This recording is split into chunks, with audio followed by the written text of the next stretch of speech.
But to me, that was kind of the time more of when Dipset was breaking up. And I still just wanted to do music at the time, you know. I think our beef or not beef, whatever disagreements, breaking up kind of started going public. And I'm like, yo, I need to keep doing what I'm doing alive. So that's kind of how that Public Enemy mixtape came about. Me and Jim and Juelz publicly weren't on the same page. And then, you know, Jim and Juelz had a moment together where they were doing music with Ron Browse that turned out really great and everything else. And I was like, all right, cool, I'm gonna do this. So that's kind of when I built my studio. They made hits together, but behind the scenes, Cameron was already moving like Dipset was over. This is where the story flips. While Jim Jones and Juelz Santana were building momentum and dropping records that connected, Cam was watching it all from a different angle. No drama on the surface, but behind closed doors, the split was already real. Cam says that the group was not on the same page, not creatively, not business-wise, and definitely not personally. So instead of chasing what they had, he doubled down on himself, built his own studio, recording everything his way, with no big team, no perfect engineering, just raw output to keep his name alive. Now I'm about to let y'all hear this for yourselves, but before I do, I just need y'all to like, leave y'all thoughts down below in the comment section, and subscribe. Let's get into it. When you go to other states, I mean, you know, technology's changed now, but when you go to other states and it's just radio, and let's just say you go to Alabama, you're not going to hear a bunch of New York on the radio in Alabama. And then when you go to the club in Mississippi, you hear a bunch of music that you're not going to hear in New York. So I was always paying attention to that. And I'm like, yo, it's eating outside of New York. It's a whole nother genre of music that doesn't give a fuck about what New York is doing. And Bone Crusher had one of them records that took off in the South, and I was happy to be a part of remix. So that's kind of how it went.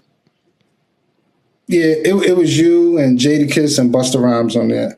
But like I said, the song still gets played. It's a real popular song. So I was wanting to know how y'all connected for that song. Yeah, I don't remember exactly how it went, but it's probably some label or whatever. But shout out to Bone Crusher for thinking about us and putting me on the record. Absolutely. The Public Enemy mixtape, you had stopped doing music for a while. Was that the time where you moved to Florida and didn't want to be on the scene or whatever? Was you making that mixtape during that time? Or you shot back up and just knocked it out? That was kind of before I went to Florida, like right before that. I did that whole mixtape when I first built the studio at the house, actually. That was the first thing. If you listen to that mixtape, it's mixed terribly.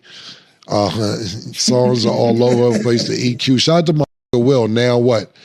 We built the studio, and he was the engineer. And not saying Now What is an engineer, but he's not a mixing engineer. And he was recording everything. Me, Now What, Prospect Pens and Tom Giss, A Mafia was on it. But to me, that was kind of the time more of when Dipset was breaking up. And I still just wanted to do music at the time, you know. I think our beef or not beef, whatever disagreements, breaking up kind of started going public. And I'm like, yo, I need to keep doing what I'm doing alive. So that's kind of how that Public Enemy mixtape came about. Me and Jim and Juelz publicly weren't on the same page. And then, you know, Jim and Juelz had a moment together where they were doing music with Ron Browse that turned out really great and everything else.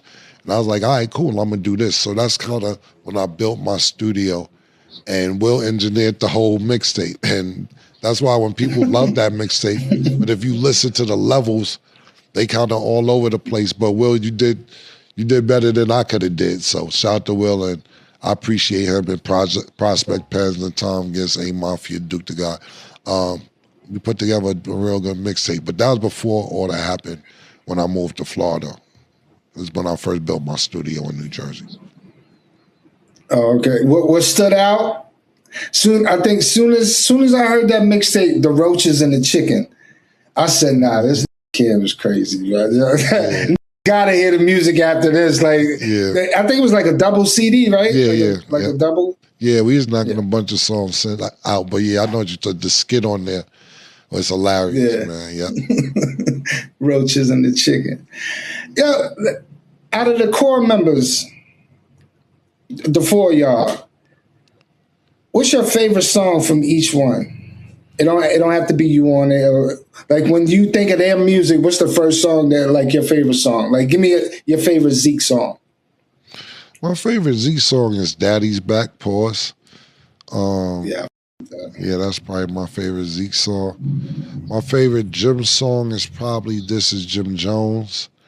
And my favorite Juelz song is You're Gonna Love Me. So those are the three songs that I would pick from individually from them. Everybody talks about the breakup, but not enough people talk about how Cameron actually moved when everything started falling apart. What stands out to me is not the tension. It's not even the separation. It's the mindset here. Because if you really listen to how this played out, Cam was already thinking like a businessman while everything around him was getting real shaky. And yeah, let's be real for a second. From his perspective, it probably did feel like a bit of a betrayal. You got Jim Jones and Juelz Santana building momentum together, dropping music, catching a real wave.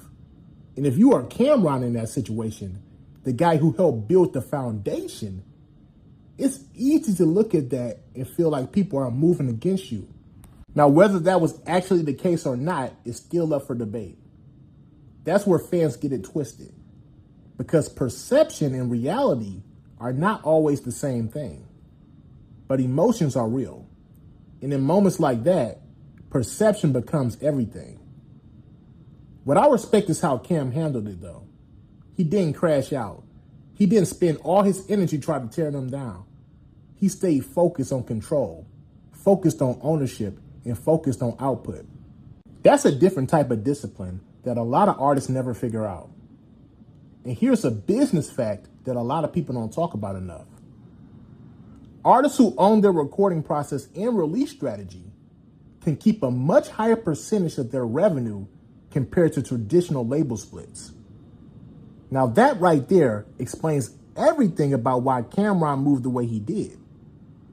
He wasn't just making music, he was protecting his brand. And that's something that a lot of artists learn way too late. So let me ask y'all this. Do you think Cameron was right to move solo and stay business focused? Or should he have tried harder to rebuild things with Jim Jones and Juelz Santana? And looking back at it now, who do you think handled that Dipset era split better in the long run? Cameron or the tag team of Jim Jones and Juelz Santana?